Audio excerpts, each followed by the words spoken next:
na linha e na área dos tormentos, muitos tormentos, os tormentos do espírito, os endemoninhados, os lunáticos, que eram pessoas assim designadas, porque era gente que existia, como a gente até hoje diz em alguns casos, no mundo da lua. É gente que não se conecta com o real, é gente que está vivendo sempre numa existência paralela, ou gente que entrou num estado de imaginação tão veemente, tão forte, que dissociou a capacidade cognitiva das realidades objetivas do mundo real. E você conhece muita gente assim. Quem sabe você mesmo convive com pessoas assim, que experimentam esse lunatismo, para o qual hoje existe tratamento, com as relatividades de tudo que diz respeito a tratamento mental nos dias de hoje, mas com as suas devidas ajudas. Existe muita ajuda para quem existe nessas condições. E os paralíticos, que eu já disse, que frequentemente nos evangelhos estão associados à culpa acumulada, à autossabotagem, a coisas do gênero. Como aquele homem aqui de Cafarnaum, que a gente vai passar por ele depois que Jesus cura, que baixaram, abriram o telhado da casa, os amigos dele, para baixarem o homem até a presença de Jesus. E a primeira coisa que Jesus fez quando viu o paralítico todo encarquilhado diante dele foi dizer: estão perdoados os teus pecados. Indo logo à causa daquela paralisia que tinha feito aquele homem se engilhar para a vida, tinha feito aquele homem se tornar uma pessoa fechada e que se impediu de maneira muscular a andar, a abrir as mãos, a pegar, a tocar, por causa de todos os processos angustiosos, culposos, os pânicos, os medos, as ansiedades, as angústias, as impotências. E quando isso atinge determinadas pessoas de mente mais fraca, o poder de paralisia real e concreta é extraordinária. Hoje já nem tanto quanto se via no passado. Mas eu ainda nasci no século XX, no meio do século XX, numa época em que havia muitos paralíticos que tinham desenvolvido uma paralisia sem causa e que frequentemente estava associada a condições mentais de profunda angústia e de falta de pacificação interior. De modo que nós vamos expandir tudo isso porque os evangelhos só fazem crescer nessa direção. Mas ontem, quando eu comecei a falar dos tormentos, eu falei dos endemoninhados e vi que já era 1h30 da tarde, eu iria perder a minha consulta odontológica, parei tudo e disse que a gente iria continuar agora. E é o que eu passo a fazer.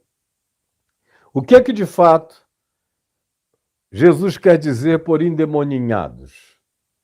Na maioria das vezes, quando ele expulsa um demônio, assim designado nos evangelhos, na maioria absoluta das vezes, Jesus trata esse ente a ser expulso, essa presença, esse espírito, essa construção psico-espiritual no indivíduo como espírito imundo. É assim que ele designa na maioria esmagadora das vezes.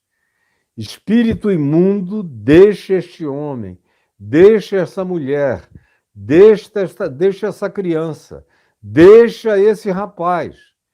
Ou quando ele não menciona, simplesmente se diz: e Jesus então repreendeu o espírito imundo, que deixou a pessoa.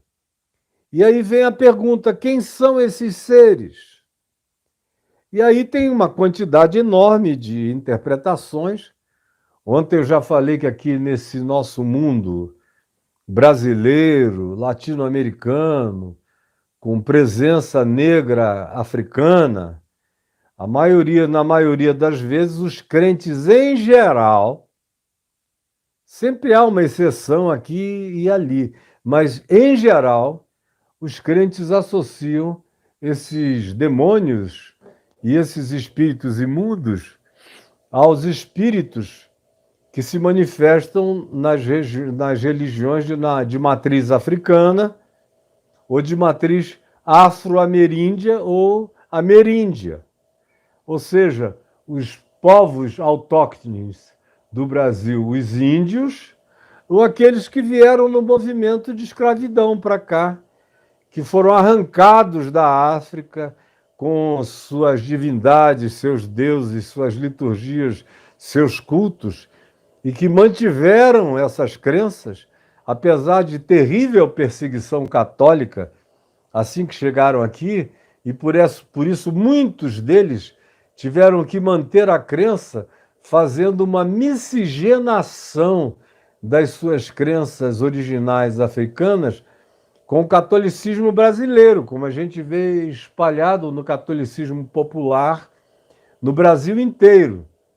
E do Edir Macedo para cá, ou seja, especialmente dos anos 80 para cá, com Edir Macedo mais do que com ninguém antes dele ou depois dele, os neopentecostais assumiram a mesma linha dos católicos anteriores de perseguição aos cultos afro ou aos cultos autóctones, os cultos indígenas, com as suas nomenclaturas de divindade, associando todos esses entes com os seus nomes, suas nomenclaturas, a demônios, como se os demônios que Jesus expulsasse nos evangelhos nada mais fossem do que os mesmos demônios da cultura africana ou da cultura indígena que a gente conhece no Brasil, de fato, por uma ação histórica de fórceps, de escravidão, de arrancamento, de desenraizamento de povos inteiros, das suas nações originárias, das suas etnias, e foram trazidos em maior quantidade do que para qualquer outro lugar da Terra para o Brasil. E aqui, para sobreviverem no seu banzo, na sua saudade, na sua nostalgia, no seu desterramento, no seu exílio, na morte das suas raízes, na perda dos seus ancestrais e das suas próprias crenças e nas suas dignidades de ancestralidade. Muitos deles eram príncipes, reis, rainhas, figuras importantes das suas aldeias e comunidades, por mais simples que fossem, mas para eles, carregadas de dignidade. E aqui chegaram para os nossos pelourinhos, para as nossas torturas, para aquilo que foi imposto por nós, brasileiros portugueses, brasileiros que se miscigenavam, que eram capazes de se utilizar das mulheres pretas, com seus corpos bonitos, sinuosos, gostosos, apesar de todo o preconceito, mas a sexualidade não reconhece esse preconceito, ela quer se servir de maneira abusiva e de maneira objética da mulher que, sendo preta, é todavia, e frequentemente era, como até hoje frequentemente é, mais bem composta fisicamente falando do que as mulheres brancas ou europeias ou de outras etnias. Então, os portugueses, aqui mais para o sudeste do Brasil, tanto quanto os holandeses no nordeste do Brasil, tanto quanto franceses, tanto no nordeste como também nas Guianas ou Guianas, como você queira, os ingleses, do mesmo modo, geraram muitos filhos com mulheres negras, tanto quanto com mulheres indígenas. É por isso que no nordeste do Brasil você tem aquela figura chamada de Uarigó, que é aquele cara branco, de olhos azulados ou castanho amarelado, esverdeado, cabelo louro, um pouco duro, mas louro, aonde você vê a convergência de miscigenação. Eu, por exemplo, tenho sangue arigó nas minhas veias. Tenho sangue arigó, dessa mistura de europeus com índios e negros no nordeste do Brasil, especialmente do Ceará, onde boa parte da minha ancestralidade vem. Tenho sangue indígena puro, da ancestralidade da minha avó materna. Tenho sangue caboclo, misturado com o sangue arigó, do meu bisavô Araujinho, tanto quanto tenho sangue português, que estava presente em praticamente todas as ancestralidades que me tocam como ser humano, e sangue francês, que veio da minha avó materna, da família Lavigne, e que carregava essa porção de sangue francês. No caso dela, praticamente sem mistura, franceses com franceses. Só foram se misturar com meu avô, que era um amazônida misturado entre caboclos e arigós. E eu sou uma síntese ainda mais ampla. Então, fechando esse parênteses, aqui no Brasil, quando se fala em espírito imundo e em endemoninhado, você que já frequentou igrejas de qualquer tipo, das históricas, que nem gostam de falar sobre o assunto porque não tem muito o que dizer, nem muita experiência sobre o tema, mas especialmente nas igrejas neopentecostais, que eu disse que dos anos 80 para cá, na figura do Macedo, fez essa miscigenação.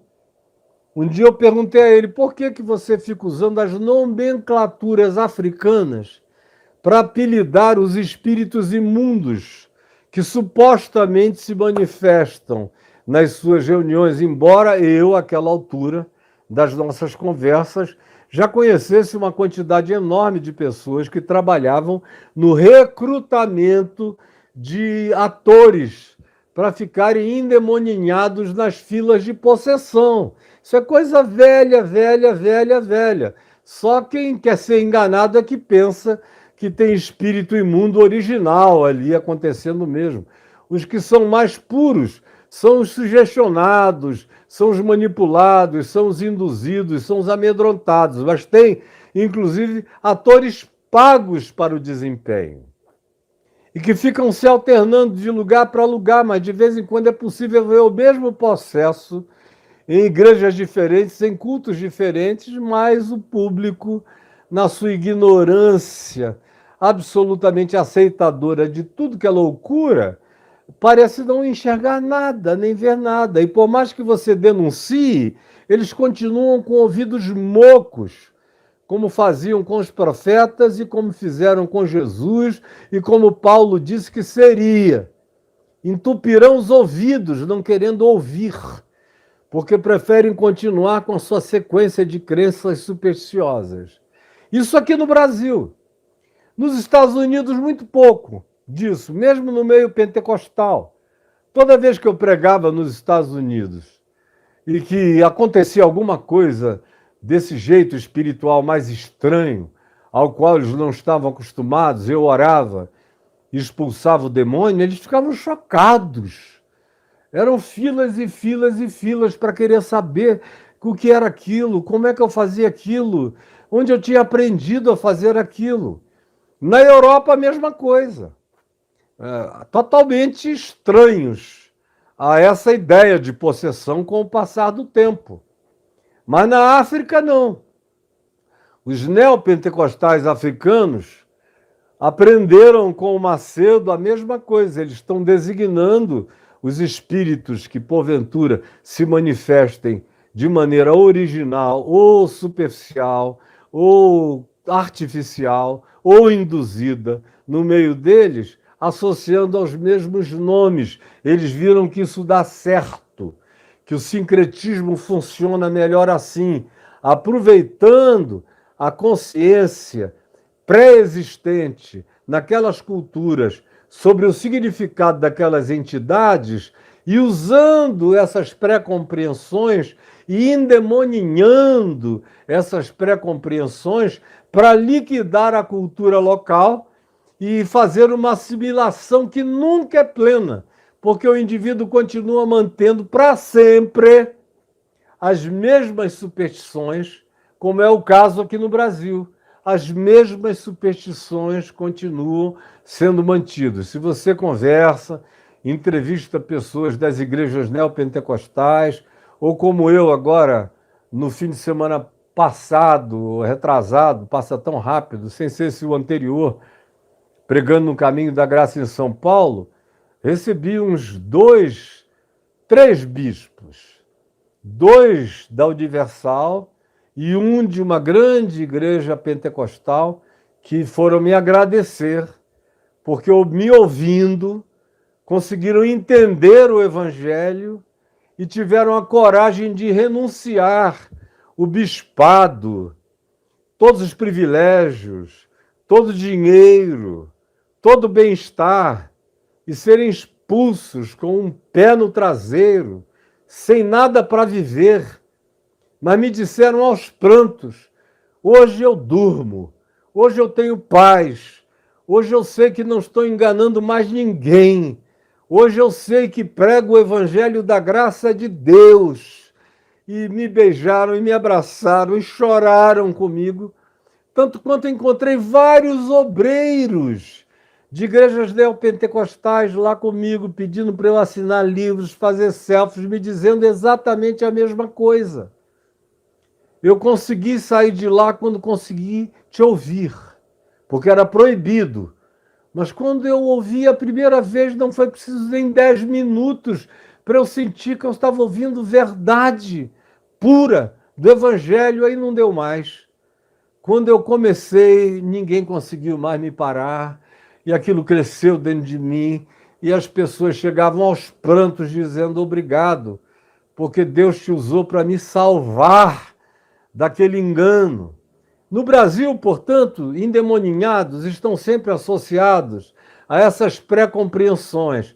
Na América Latina, a mesma coisa, porque tem as santerias, tem os vudus, que têm os seus equivalentes nas culturas de origem africana, caribenha, mas aqui, no Ocidente latino, que nos cobre até aqui a nós, no Brasil, na América do Sul e na África, em toda essa região do planeta, a absorção de endemoniados, os apelidos dos demônios foram tirados das heranças africanas ou caribenhas ou ameríndias. Ponha isso na sua cabeça. Quando Jesus expulsava um demônio no Evangelho, ele não estava pensando em Preto Velho, em Tranca-Rua, em Seu Sete, em Pombagira. Você nunca vê Jesus chegar para uma prostituta e dizer: temos que libertá-la de um espírito de sensualidade, de endemoninhamento, de natureza erótica. Você não vê nada disso, é tudo diferente, é tudo simples, é tudo direto. É tudo meramente pela palavra. Era isso que assustava aqueles que estavam ao lado dele, porque eles diziam: tem alguns entre nós que praticam exorcismos, porque havia. Se praticava o exorcismo em Israel já há pelo menos 200 anos, 300 anos, desde que eles voltaram devagar do exílio último, que começou em Babilônia, com os caldeus, depois os medos, concluiu-se com os persas, e eles foram voltando. Eles trouxeram uma quantidade enorme de influências de natureza espiritual, de outras compreensões. E aí começaram também os processos de exorcismo, que eles tinham aprendido também entre os caldeus, entre os medos, entre os persas, que já os praticavam. Eles fizeram a sua adaptação ao judaísmo. E aí passaram a usar relíquias do judaísmo, textos do judaísmo, rituais do judaísmo. E foram fazendo isso. É por isso que Jesus não nega. Quando dizem que ele expulsava demônios pelo poder de Belzebu, o maioral dos demônios, ele disse, então, por quem expulsam os vossos filhos os demônios? Sinal de que era algo que acontecia ali, isso era totalmente diferente. É como você vê o filme Exorcista. Foi baseado em fatos reais. E a pessoa do filme, de fato, morreu. E os personagens envolvidos estavam vivos até há pouco tempo atrás. Aquele filme Exorcista é um exorcismo católico, que não tem nada a ver com o exorcismo do Novo Testamento, nem de Jesus, nem dos apóstolos. E entre os apóstolos, especialmente Paulo, que é aquele que aparentemente mais lida com esse fenômeno fora das fronteiras de Israel. Mas ninguém expulsou mais demônios nas páginas do Novo Testamento do que Jesus. E ele não os apelida de nada. Ele não dá nomes próprios, ele não evoca as divindades de nenhuma etnia, ele não batiza os demônios, ele não chama nem Belzebu, ele não pergunta nada. A única vez que pergunta, a resposta que ele ouve quando diz qual é o teu nome ao homem horrivelmente endemoninhado lá de Gadara ou de Geresa, a resposta foi, Legião é o meu nome porque somos muitos. E aí tem até uma denúncia política envolvendo os romanos e a sua legião, que estava acampada ali, naquela região daquela cidade de Decapólis. Então, em Jesus você não vê isso. E o que choca a sua audiência é que ele meramente pela palavra, você não vê alusão nenhuma, é interessante, ao fato de que Jesus teve que impor as mãos na cabeça de um endemoninhado para libertá-lo.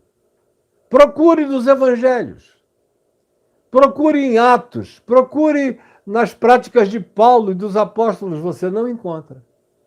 Demônios, nas práticas de Jesus, são expulsos meramente pela autoridade da palavra. Espírito imundo sai dele, sai dela. E na mesma hora o espírito, ou convulsionando, ou deixando a pessoa desmaiada, saiu. E todos à volta entraram em estado de perplexidade. Por quê? E a pergunta era, que doutrina é essa? Que não tem rito, que não tem água benta, que não tem benzenção, que não tem cruz de natureza nenhuma para ficar se colocando na testa de ninguém. Sai! Em nome do Cordeiro de Deus, sai! Não existe nada disso no Evangelho. O Evangelho é meramente pela palavra. E aí, ontem, eu comecei, além de dizer do que acontecia entre nós e dessa absorção sincrética, frequentemente perversa, feita pelos neopentecostais, que influenciaram depois os pentecostais históricos e que vieram a influenciar os católicos carismáticos, vieram a influenciar os evangélicos carismáticos e influenciaram a igreja evangélica quase que no total. Mais de 90% da igreja evangélica tem a visão do mundo espiritual que lhes foi conferida por Edir Macedo. Você vê quando o Edir Macedo quer falar de demônio, o livro que ele publicou foi Caboclos, Orixás, isto, aquilo e aquilo outro.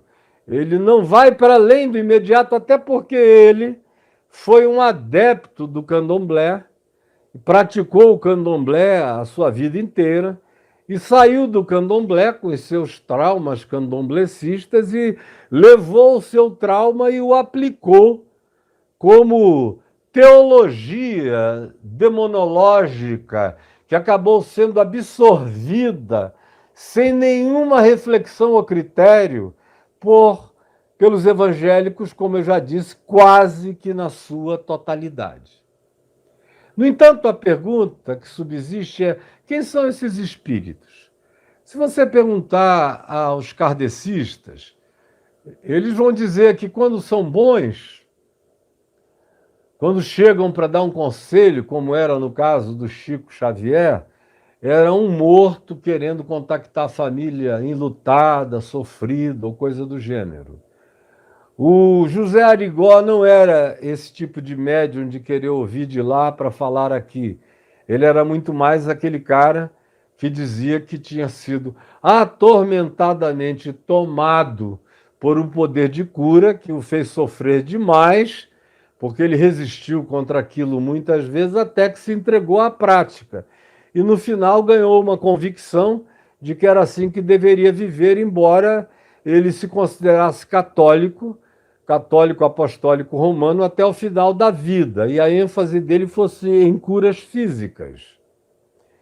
Mas, quando você pergunta a outros grupos, eles que têm também essa crença na presença dos espíritos possuindo pessoas, eles podem te dizer que são espíritos obsessores, que no caso são espíritos involuídos, que não passaram da primeira camada espiritual e ficaram presos à terra, perdidos, sem rumo, procurando gente para tomar conta, para possuir a mente, para obcecar essas pessoas, especialmente com ideias adoecidas e não raramente de suicídio e de morte. E aí você vê a repetição das mesmas falas. Mas na maioria das vezes você sabe que esses espíritos são atribuídos a essas culturas afro-ameríndias, como eu já falei mais do que exaustivamente aqui. A pergunta, todavia, que fica é: e nos evangelhos? O que é que eles pensavam que eram esses espíritos? Eles pensavam que esses espíritos opressores, conturbadores, que tomavam conta das pessoas, que as jogavam no chão estribuchantemente, sem autocontrole, ou que as arremessavam às águas ou ao fogo para serem mortas, queimadas ou suicidarem-se.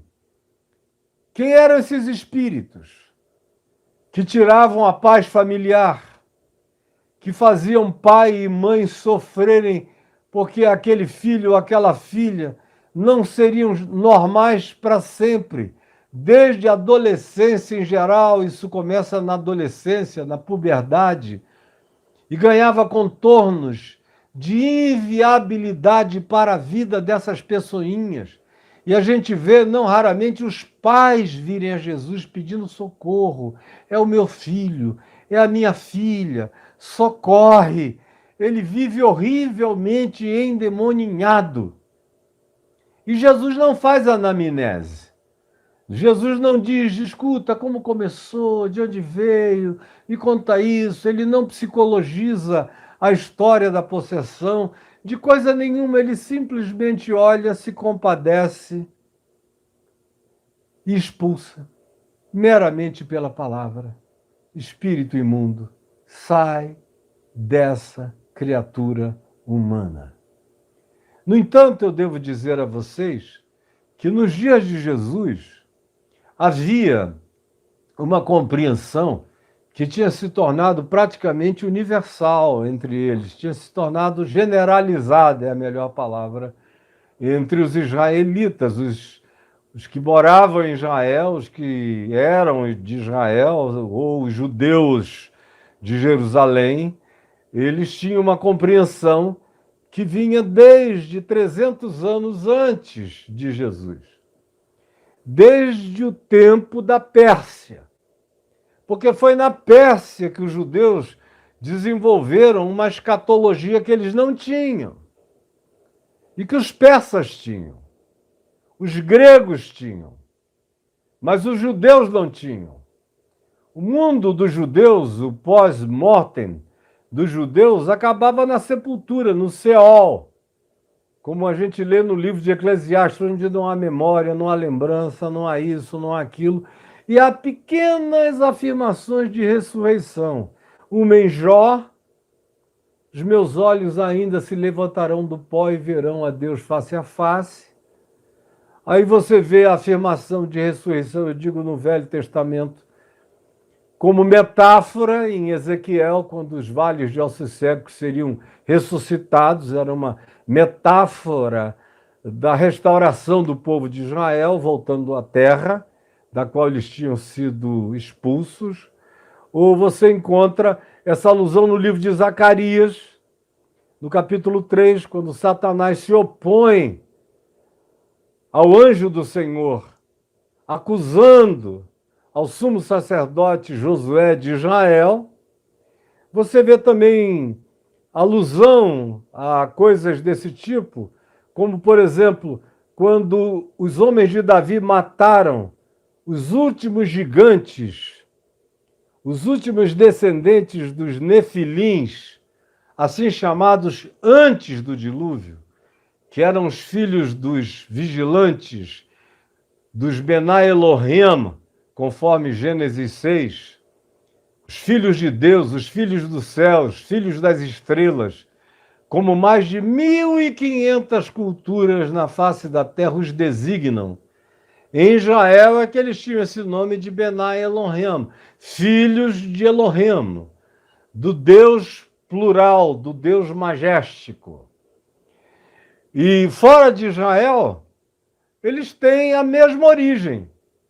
Eles são filhos de deuses dos céus, que baixaram até os homens, e em mais de 1.500 culturas humanas, a mesma história de Gênesis 6 é repetida. Quando os seres das estrelas, como diziam os índios Hopi nos Estados Unidos, e eles diziam os seres das Pleiades, ou os seres de Orion, alguns davam até o nome da constelação, quando seres celestiais de poder incomparável com o poder humano tinham possuído e tinham se hibridizado com os filhos dos homens, com as mulheres, conforme exatamente a narrativa de Gênesis 6.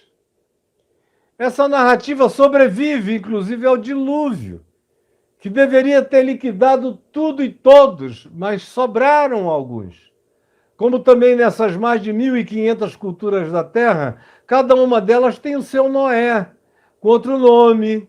Alguns sobreviveram em barcos, outros sobreviveram em grutas, em cavernas lacradas, calafetadas por dentro, até que a água baixasse e eles pudessem sair. Tem histórias variadas de sobreviventes do dilúvio espalhados pela face do planeta. É uma questão de antropologia, de ter interesse no conhecimento das culturas humanas. Mas em Israel eles são decorrência desses vigilantes, cuja expressão aparece no livro de Daniel, que é um livro que tem uma forte carga de natureza mesopotâmica, uma grande carga de natureza caldeia, de natureza medo, de natureza persa e de natureza grega, porque a presença grega já estava forte entre eles. Filho, eu não posso... Me traz aqui, por favor. Desculpe, eu vou ter que resolver um problema caseiro, porque não precisa falar que eu estou no ar. Obrigado. Só me dá aqui que eu passo, faço tudo que tem que ser feito. E aí, minha filhinha? Obrigada. Não está indo, não. Bom, se não está indo, diz para ela que a gente resolve quando eu sair daqui, tá bom? Muito obrigado. Não está indo, não? Não está. Eu botei o cartão em cima e não funcionou. Podia fechar a porta, eu agradeço. Nesse caso, só depois que Isso, o que eu já falei. Então, vieram e Daniel fez uma absorção de uma série de coisas. Ele fez como Paulo fazia. Ele examinou todas as coisas e reteve o que era bom. Por exemplo, a ideia de principado e potestade não existia no Velho Testamento em lugar nenhum. Aparece depois do exílio persa. É lá que Daniel começa a falar do príncipe da Grécia, do principado da Pérsia, do principado de Israel. É no livro de Daniel. E é também no livro de Daniel que a gente começa a ver as primeiras ocorrências de espíritos imundos, de presenças dessa natureza, que cresceram no chamado período intertestamental, ou seja, entre o livro de Malaquias, 400 anos antes, mais ou menos, e o início do Novo Testamento, do ministério de Jesus, conforme narrado aqui no Evangelho de Mateus para frente. Nesse período é onde os judeus desenvolvem, por reflexão, por meditação, por discussão, por teologização, por comparação com religiões diversas, conceitos que eles entenderam que eram coerentes com o espírito das escrituras deles, judeus. E é daí que vem. Antes disso não aparece. É daí também que começam a surgir os primeiros processos com os primeiros exorcismos feitos pelos judeus, como eu expliquei há pouco.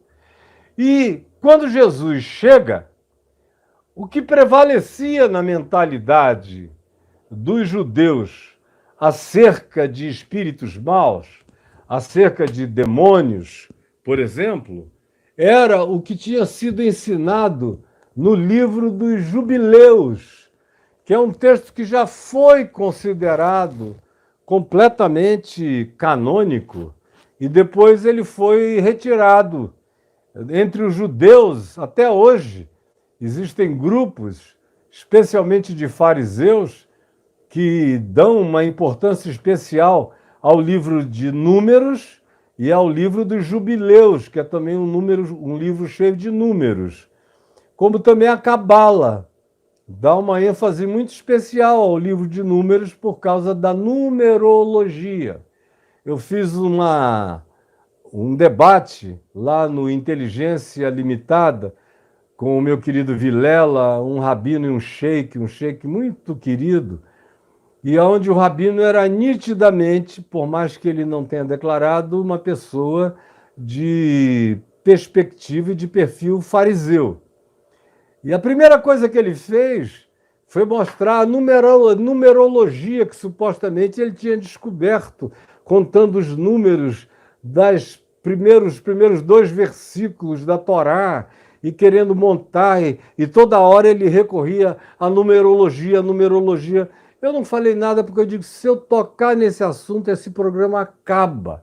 Assim como nos códigos da Bíblia, que é uma outra farsa, que ainda impressiona pessoas ignorantes, mas que não tem nada a ver com profecias para dizer coisa alguma sobre o futuro. Mas de vez em quando essas modas pegam. E tem gente que adora uma numerologia, quando ela traz supostas previsões proféticas, mas é uma tolice de uma imbecilidade do ponto de vista do significado de quem seja Deus para a vida humana, chocante, e é de um reducionismo numerológico da revelação de Deus na Escritura, na Torá, no Velho Testamento, que me deixa com vergonha alheia. Essa é que é a verdade. No entanto, voltando aonde eu estava, nos dias de Jesus, foi o tempo em que surgiu o livro dos Jubileus, que está presente até hoje na Bíblia, tanto judaica quanto cristã, dos etíopes. O livro dos Jubileus está lá, assim como esteve muito tempo na Bíblia copta e em algumas outras Bíblias. Depois, a influência constantiniana foi que foi retirando alguns desses livros, de modo que a Bíblia ficou reduzida aos livros que tem na Bíblia católica, e a Bíblia protestante sofreu uma reedição, onde foram tirados 7 livros que os protestantes consideraram apócrifos e que estão presentes, todavia, na Bíblia Católica e no Velho Testamento dos judeus. O livro dos Jubileus é um desses textos que está presente ali, que, conquanto não figure hoje em dia na leitura canônica dos judeus, mas ele é um livro de pesquisa, assim como o livro de Enoque. Não figura no cânone, entre os chamados livros inspirados, mas é citado por todo mundo. Eu diria que, equivalentemente, o livro de Enoque está para a pesquisa bíblica intertestamental desse período entre o Velho e o Novo Testamento, tanto quanto a história dos judeus, a guerra dos judeus, de Flávio Joséfos, está para descrever os lugares, a arqueologia, a geopolítica e tudo mais que havia naqueles dias anteriores e logo posteriormente a Jesus. Tão forte é a influência do livro de Enoque, que influenciou os essênios, influenciou fariseus, influenciou grupos diversos, menos os saduceus, mas influenciou, inclusive, pessoas populares, que achavam o livro de Enoque uma explicação extraordinária para muitas coisas incompreensíveis. E teve uma forte influência no que você ouve Jesus dizer. Quem já leu o livro de Enoque muitas vezes, como eu, que não só o li de cabo a rabo várias vezes, mas o pesquiso com alguma regularidade até os dias de hoje, quando você tem essa familiaridade toda com o livro de Enoque, você percebe as falas de Jesus, como ele aparece em alguns dos ditos de Jesus, em algumas das interpretações espirituais de Jesus. Isso é interessantíssimo.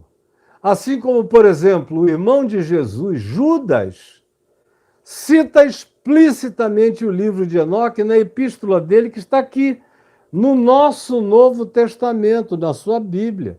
Você vai ler lá em Judas, no finalzinho do Novo Testamento, quando ele diz, como disse Enoque, o sétimo depois de Adão, eis que vejo o Senhor vindo com as suas santas miríades, porque o livro de Enoque é o livro que mais fala do Messias, mais fala desse que viria, com suas miríades de anjos, de seres celestiais inomináveis, com civilizações celestiais que Enoque conheceu, porque Enoque também é o primeiro cara que viaja arrebatadamente e que tem uma narrativa que descreve a Terra redonda, descreve o universo exatamente como o universo é.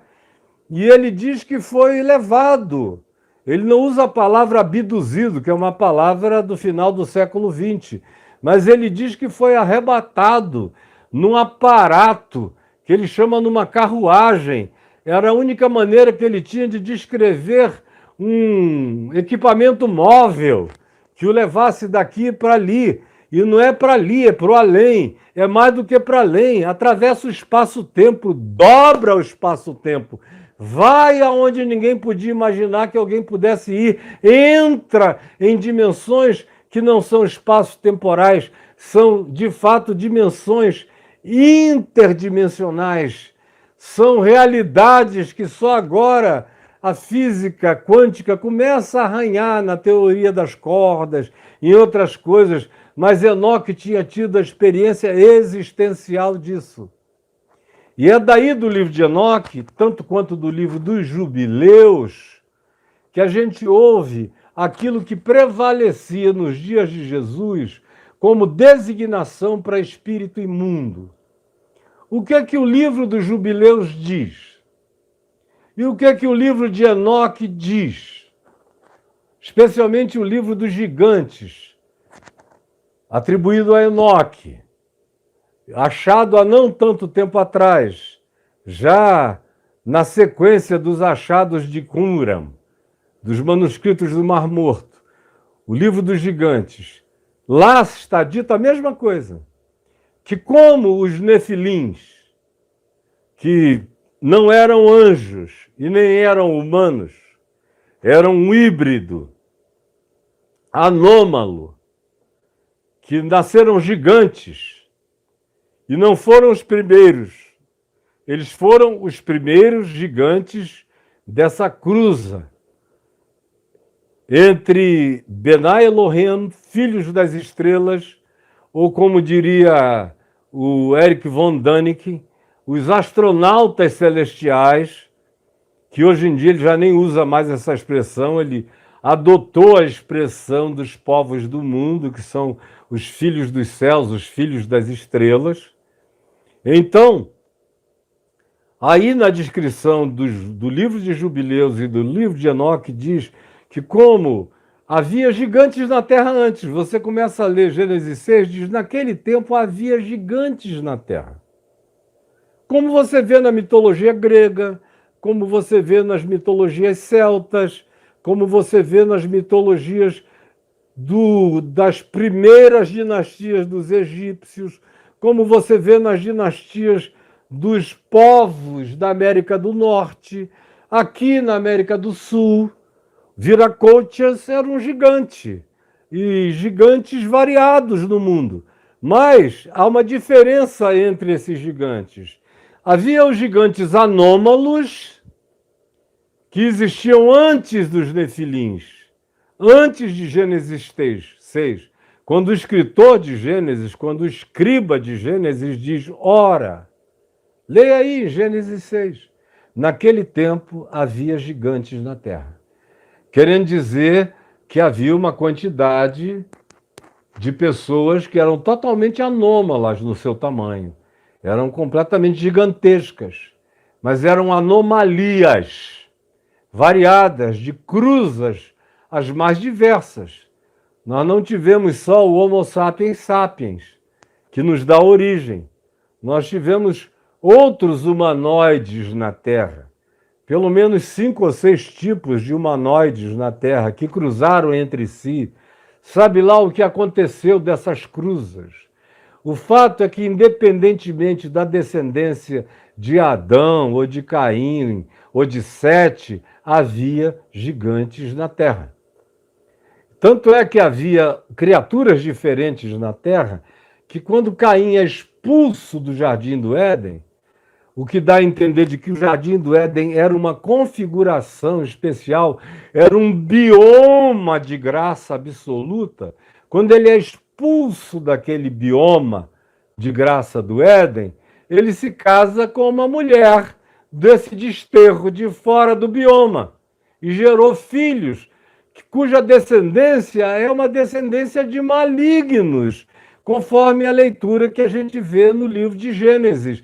E a gente encontra também genealogias idênticas. Por exemplo, na epopeia de Gilgamesh, você vê a mesma coisa sendo falada sobre os deuses da Mesopotâmia, os deuses alados da Mesopotâmia, que produziram filhos com as filhas dos homens. E história absolutamente idêntica do Gênesis. Similaridades inequívocas. E aí o Gênesis diz que é da cruza, todavia, de seres de uma outra dimensão ou de uma ultra civilização.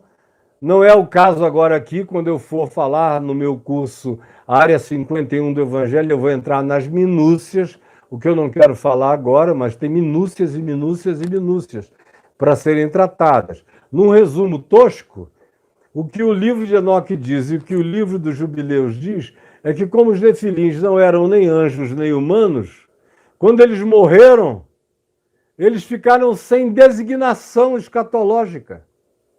Eles se tornaram, diz o livro de Enoque, como sombra